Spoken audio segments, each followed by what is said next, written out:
Bom dia, 7h59. Tô aqui com vocês para tomar o meu café junto. Snoopy, Charlie Brown, um monte de coraçãozinho.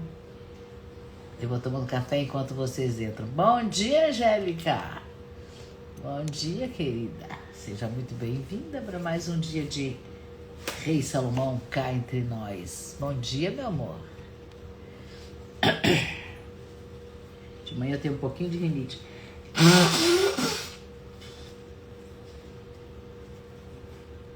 Bem desagradável. Mas hoje eu tô muito... Renata, querida, você já acordou? Bom dia, doutora. E... Não sei, doutora, me dá teu nome, doutora, para eu te falar pelo nome.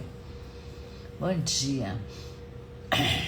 Eu estava aqui preparando, né, a nossa leitura de hoje e eu tô assim muito feliz porque estamos há 60 dias lendo o Rei Salomão. 60 dias ininterruptos, seguidos. Diz teu nome. Dri. Ah, é Dri, pensei que era doutora. É doutora em alguma coisa, provavelmente, né? Eu com os meus cabelos me caindo no rosto. Bom, então hoje estamos há 60 dias lendo juntos. Estamos no capítulo 3, verso 10. E é um verso incrível. Eu achei umas coisas maravilhosas. Então vou compartilhar com vocês mais um golinho. Adriana, bom dia, Adriana. 8 horas, vamos lá? Diz Salomão assim. Salomão falou nos primeiros 8 versos, ele falou do tempo. E agora ele começa a falar do trabalho novamente. Então ele diz assim. Tenho visto a tarefa penosa que Deus deu aos filhos dos homens, para nela se ocuparem. Está falando da tarefa penosa, que não é fácil a nossa tarefa como seres humanos, né? Deus que deu. Vamos ler. Então, na perspectiva sistêmica, esse verso aponta para uma direção essencial, que todos nós carregamos tarefas que nem sempre foram escolhas nossas, conscientes, né? Muitas vezes são missões que a gente herdou do nosso sistema familiar. Coisas que foram interrompidas, não foram concluídas, lealdades invisíveis que a gente tem. Hellinger nos ensinou que cada um recebe um quinhão do destino, né? E que não adianta tentar escapar, não adianta tentar escapar dele. A alma sempre vai encontrar meios de nos chamar de volta para aquilo que precisa ser olhado, precisa ser visto, né? Então essa tarefa penosa pode ser carregar um luto que não foi resolvido há gerações passadas. Ontem eu fiz uma constelação onde a pessoa que constelou disse para mim: a minha família toda é deprimida. É um sinal que estão carregando um luto, né? A gente trabalhou outra coisa. Mas pode ser que a família toda está carregando um luto que não foi resolvido há gerações, né? Então, são responsabilidades que não são nossas, não aconteceu com a gente, mas que a gente carrega essa responsabilidade, né? De enfrentar crises, né? Que nos obrigam a amadurecer. Tem jeito, não pode mais continuar na moleza, tem que amadurecer.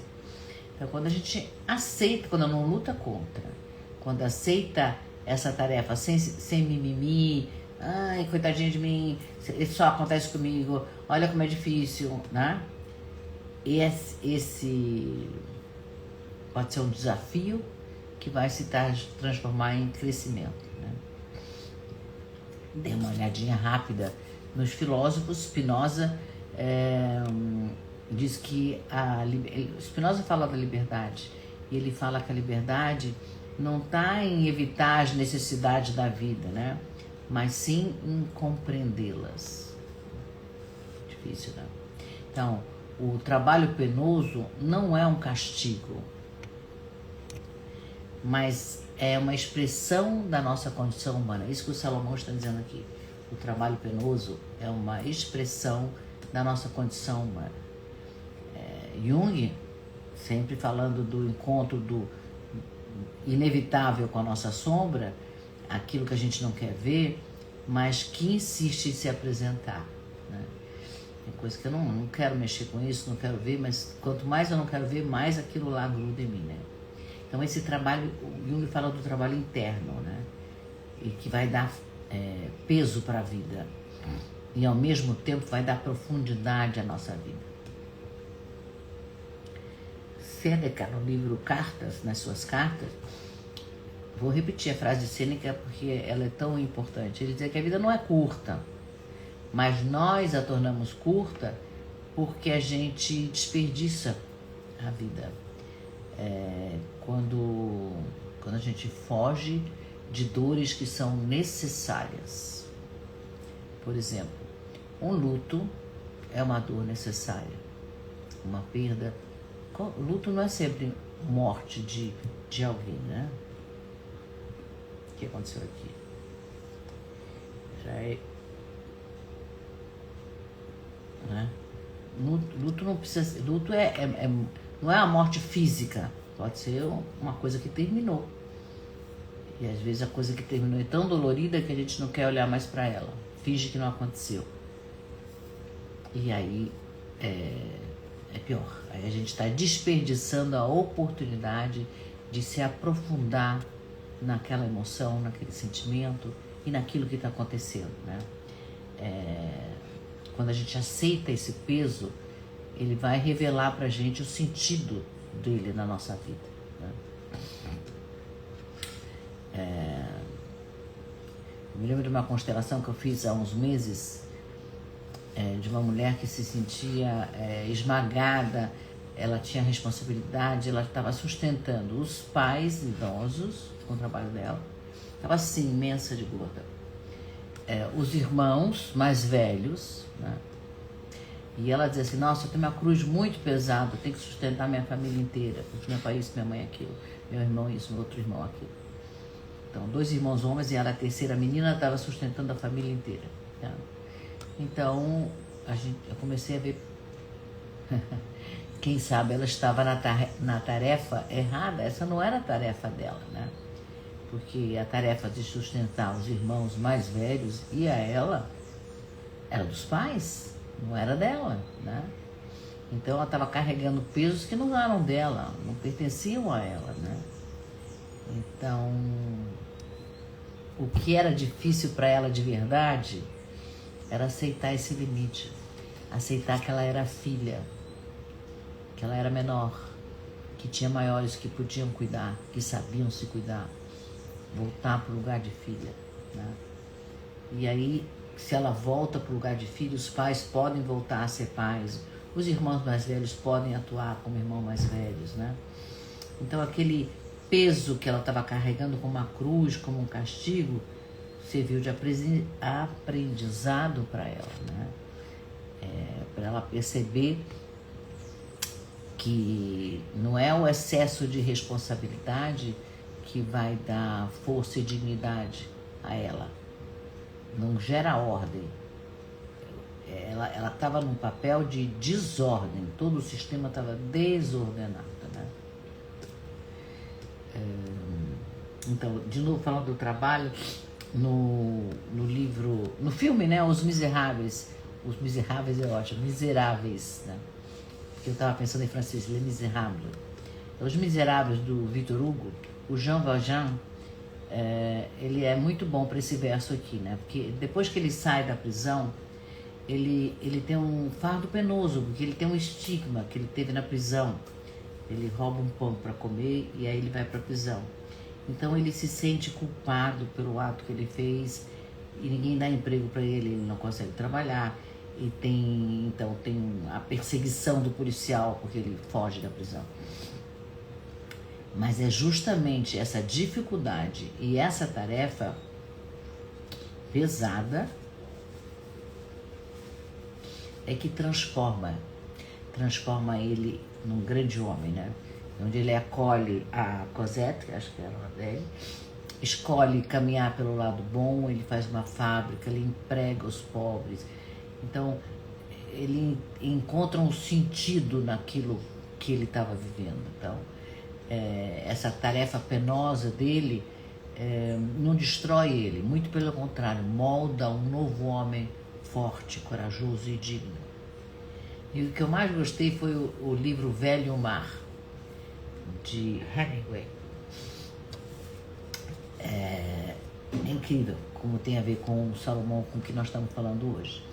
Velho e o Mar, ele conta a história de Santiago, um velho pescador cubano que depois de 84 dias sem pegar nenhum peixe, ele parte sozinho para o mar e finalmente fisga um enorme peixe-espada, gigante. Aí ele luta 2 dias, ou sei lá quantos dias, mas dias inteiros para dominar aquele peixe. É uma batalha de resistência entre ele e aquele peixe gigante. E ele é obstinado, ele usa todas as forças. Finalmente ele consegue capturar o peixe. Mas no caminho de volta, os tubarões devoram toda a carne do peixe, né? Então ele retorna no porto, exausto e só com a carcaça do peixe. Aí ele enfrentou uma luta solitária, penosa, aparentemente sem sentido nenhum, com um peixe gigante, né? E no fim o que resta não é o peixe, não foi o peixe, mas a dignidade dele, do esforço que ele fez, né?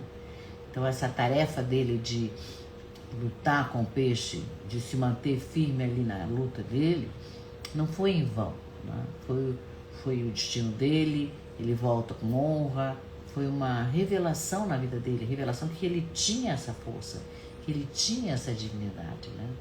Então o verso 9,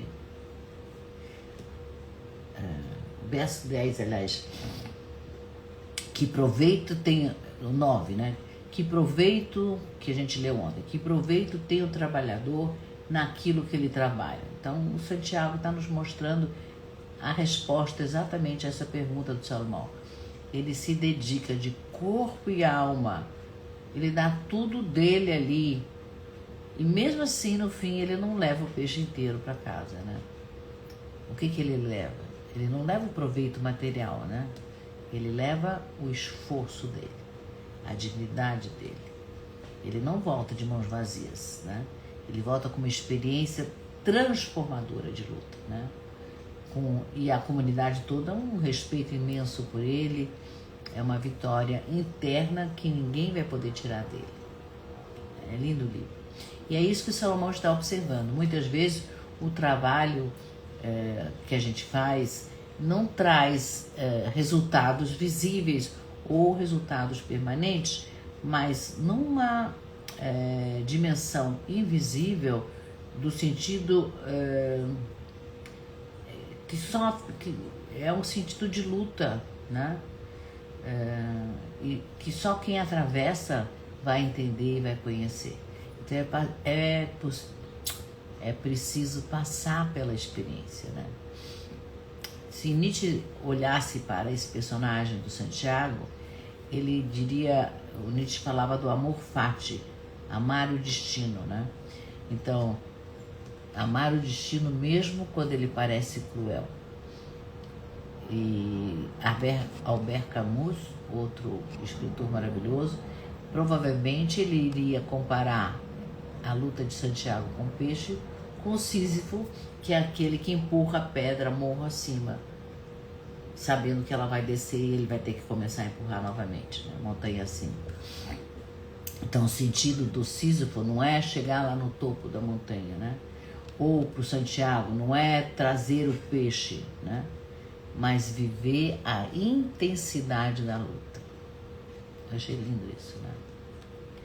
Hellinger diria que a dignidade do homem não está no resultado, mas em ocupar o seu lugar diante da vida.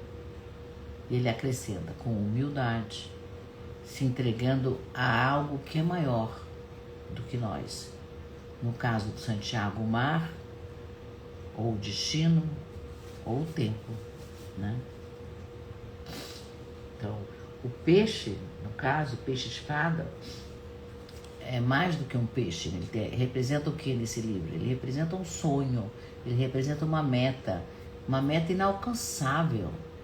Como é que um homenzinho dentro de um bote vai lutar com um peixe-espada gigante? Né? Mas é a grande obra desse pescador. Então eu acho que ela representa a nossa... Qual é a nossa grande obra, né? O mar significa, para mim, é o destino que dá, ele consegue capturar o peixe e tira, os tubarões comem a carne do peixe. Não tem garantias na vida, né?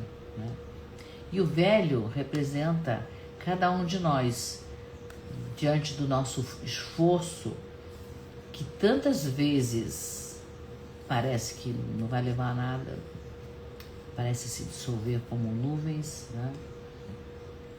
Mas o que permaneceu, nem sempre o nosso esforço vai ter frutos, né? Mas o que vai permanecer depois do esforço é a força de uma alma equilibrada nessa travessia, né? Nessa luta, né? Nesse esforço. Então, o que Salomão está falando aqui é do proveito do trabalho. Proveito não é o que sobra nas nossas mãos, mas o que se grava no coração. É isso que o Salomão está nos ensinando. Bonito, né? Eu achei a história do velho mar muito a ver. Então, perguntas para o nosso grupo hoje. Vamos conversar. Ontem, eu não sei quem estava aqui ontem, não sei se está aqui hoje de novo. No finalzinho escreveu um texto, o Paulo me falou que teve um texto e eu encerrei e não vi o texto. Então, se você estiver aqui hoje, torna a escrever, por favor, porque depois que a live acaba, eu não tenho mais acesso ao texto, né? Então, vamos conversar. Então, as nossas perguntas são: que tarefa a vida me deu que parece pesada, penosa? Que tarefa que a vida me deu que parece pesada e penosa? Pode ser que sim, pode ser que não, né? Será que eu estou carregando algo que talvez não é nem meu? Como aquela minha paciente que resolveu que tinha que sustentar a família inteira. Preciso dizer que ela emagreceu bastante depois que ela voltou a ser filha. Muito legal. Então, será que a gente está carregando algo que não é nosso? Observar isso na nossa vida. E se a gente tem uma tarefa pesada, está carregando uma coisa difícil, e a gente olhar para aquilo não como se fosse um castigo, mas como uma oportunidade de um caminho de transformação. O que vocês acham? Um desafio. Tem uma coisa muito difícil, é um desafio. Vamos fazer que nem o Santiago no velho mar, né? É um desafio. Eu vou lá com toda a dignidade e com toda a humildade. Eu vou enfrentar. Não sei se eu vou vencer, mas eu vou enfrentar com dignidade. Muito bonito o livro. Eu super recomendo. O que vocês acham? Então vamos lá. Estou aberta aqui. Esse é o nosso tempinho de conversa. Gostaram da história do livro do Velho Mar? Conheciam? Conta para mim. Enquanto vocês escrevem, eu vou prestar atenção hoje para não deixar passar. Eu quero lembrar que essa live fica gravada. Assim que eu terminar a live, ela já fica gravada. Hoje estamos há 60 dias lendo, são 60 versos que foram lidos. E tá tudo lá. Tá no meu Instagram, você tá dentro do Instagram. Então todos os versos estão gravados. Se você tiver interesse de assistir, você pode assistir. Agora, se você não tem tempo de assistir, porque uma live leva 15 a 20 minutos, às vezes não dá tempo de assistir, aqui em cima na minha bio tem um desenho de um clips. Você clica no clips, que vai te abrir uma série de links. Você clica no link Rei Salomão, cai entre nós, clica e entra no meu grupo do WhatsApp. você vai receber todos os dias o resumo da live, o resumo do verso. Então, e a leitura é 1 ou 2 minutos, então não tem desculpa. Vamos começar o dia com a sabedoria do Rei Salomão, todos os dias, às 7h59. E aí? Alguém falou alguma coisa? Não. Para equilibrar o dar e o receber, porque o Salomão está me dando a oportunidade de estudar e de aprender com ele, eu estou compartilhando isso com você que está aqui comigo. Faça isso também, compartilha com mais pessoas, traz mais pessoas para participarem do grupo e dessa leitura, ok? Hoje o pessoal está mais caladinho, está mais frio, então vamos para a nossa meditação final. Um gole de café. Vamos nos imaginar no barco do Santiago. Vamos imaginar que nós estamos lá. Nós somos o Santiago. A gente lança as redes, tentando pescar, luta contra as ondas, luta contra o vento, o sol, luta contra o tempo. Finalmente a gente consegue fisgar um peixe. Lutamos com o peixe. Talvez o peixe chegue inteiro, talvez não. Tem que arrastar, porque ele é muito grande, ele não cabe no barquinho. Então, onde está o verdadeiro ganho? Não está naquilo que chega na praia, né? Ele está naquilo que a gente se torna quando enfrentamos o mar. A coragem de insistir, a dignidade de não desistir, e na nossa alma que é transformada nessa luta e nessa travessia. Então vamos respirar. Se você puder falar essas frases curadoras em voz alta, é muito bom se ouvir. Senão você fala para o seu coração. Diz assim: o maior fruto do meu trabalho é o ser humano que eu me torno. O maior fruto do meu trabalho é o ser humano que eu me torno. Fecha os olhos. Imagina que diante de você tem uma pedra grande e pesada, que é o símbolo da tarefa que a vida te confiou. Toca na pedra com respeito. Pergunta: essa pedra é minha ou é de outra pessoa? Se a pedra não for sua, deixa ela onde ela está. Imagina que os verdadeiros donos vão chegar e vão tomar conta dela. Se a pedra for sua, inspira, sente a vibração da pedra, sente a força ancestral chegando nas suas costas, te sustentando, te dando força para carregar essa pedra. E novamente você diz em voz alta: eu aceito a parte que me cabe. Eu aceito a parte que me cabe. Com dignidade, sigo o meu caminho. Com dignidade, sigo o meu caminho. E eu confio que essa minha tarefa pesada vai me transformar naquilo que eu vim para ser. Eu confio que essa tarefa pesada vai me transformar naquilo que eu vim para ser. Não é lindo? Eu adorei. A história do velho mar fez muito sentido para mim. Perdão.